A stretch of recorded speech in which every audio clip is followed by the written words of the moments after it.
All right, warm greetings and welcome back. And there are lots of different fancy kicks you can do from the sickle kick to the tiger tail kick. But here's some basic kicks that you want to practice on your own. And I'll just show you on the mukjaan because that way you have kind of a target. You got the center arm here, you got these two arms out here. Now if you're doing like a sickle kick, so one good exercise I like to do is practice setting up the kick here, pivoting, and then kicking the arm out here. So that way I have a better target. So you have one, two, one, two, one, two. Kind of gives you a nice focus, right? Now the other side, which is a little bit more challenging because it's a higher arm, you can go for that or you can just go for the same arm here. So you set the kick up here, and you want to try to stay as relaxed as possible when you do those kicks. The reason you do the setup is because it takes a long time for your foot to go from here to here or top of the head, right? So you need them to drop the guard first because otherwise, if you just go for this high kick here, unless you got some form of distraction, right? They're going to catch that kick or they're going to move back or they're going to sidestep the kick. You need to set the kick up first to get them thinking the kick is coming in one direction. And a good exercise for that, again, we go back to the crane stance. And you practice kicking from that basic crane stance so that you don't end up telegraphing any of your kicks. It takes practice, but if you start with this crane stance, you can you can throw off any defense. Now, a second one is the tiger tail. Some people refer to it as the question mark kick because it comes up and around. So it comes to the crane stance. And then you go here, right? So again, if you want, you can set that one up.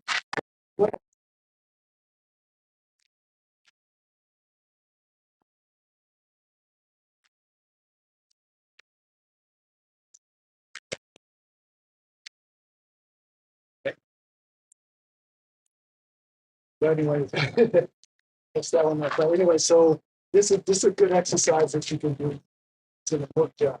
Okay, so those are two basic kicks. Two those are a little bit more advanced, but some basic ones you really want to work on. If once you get the distance here, practice the basic stuff here. So this will be like about the knee area. So you come here, you can just use it to stop kicks, incoming kicks.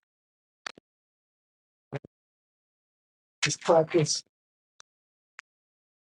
going to few of those. What's good about that is you're able to maintain a distance, and this way it allows you to like stop a kick within arm's reach, like, or knee for that matter. You come up, right? You can actually the same stop kick, but it hits. So this part, it's like a pitch kick or hit. I can still hit, but I can also put my foot on the hip, pushing back if I need to. So that's one. Those are two others. So you can practice in low. Oh, you don't think knee, hip, knee, hip. The other thing, of course, you can always practice back kicks, right? This back kicks are important because you need to make sure you charge first when you throw that kick. And what happens to many people is they're still looking in the wrong direction and trying to throw a kick, blind kick, right?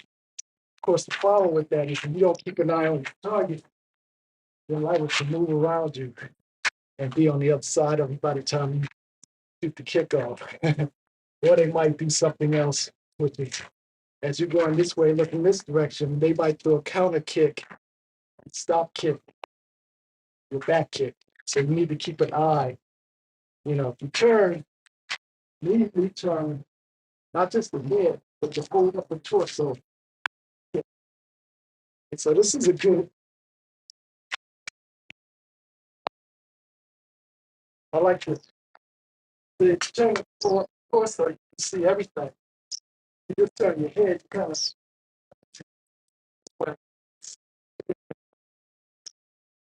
that's talking kick.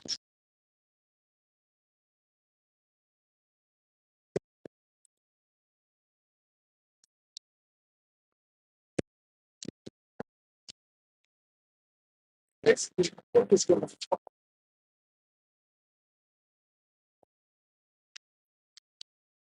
first, like, talk. It looks like one smooth motion once you get in the habit of it. But again, you don't want to get in the habit of putting the kick, having your head follow the kick.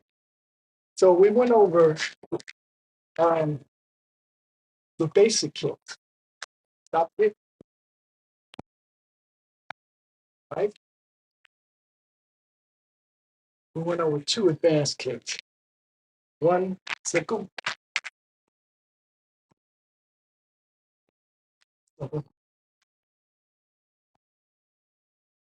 and the tiger kick.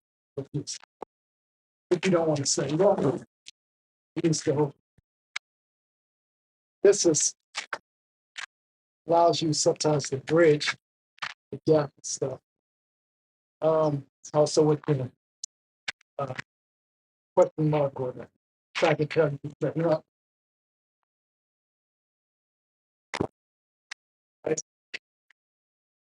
And again, all of those things come out of your basic foundational exercises here. Here.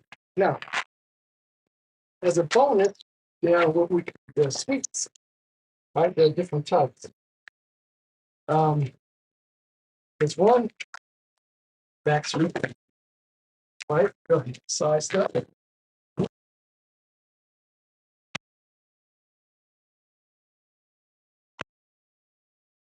So with this, what you're basically doing is you're sweeping towards your big toe and lifting your foot up.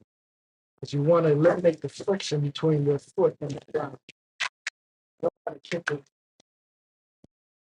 across the ground and try to put that foot, right? Of course, there's also the low sweeps. This one takes a little bit more effort. Okay. That kick, then to reach,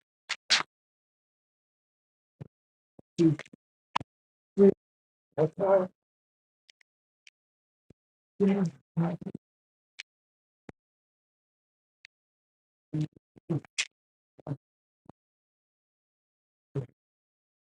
Okay, that's pretty good. Um, there are also different types of locks, foot locks you can do to cause your opponent to trip and not even realize that you are actually setting them up for that. But we'll say that for another video. If you enjoyed that, let me know in the comments and hit the like button. I'll see you next time.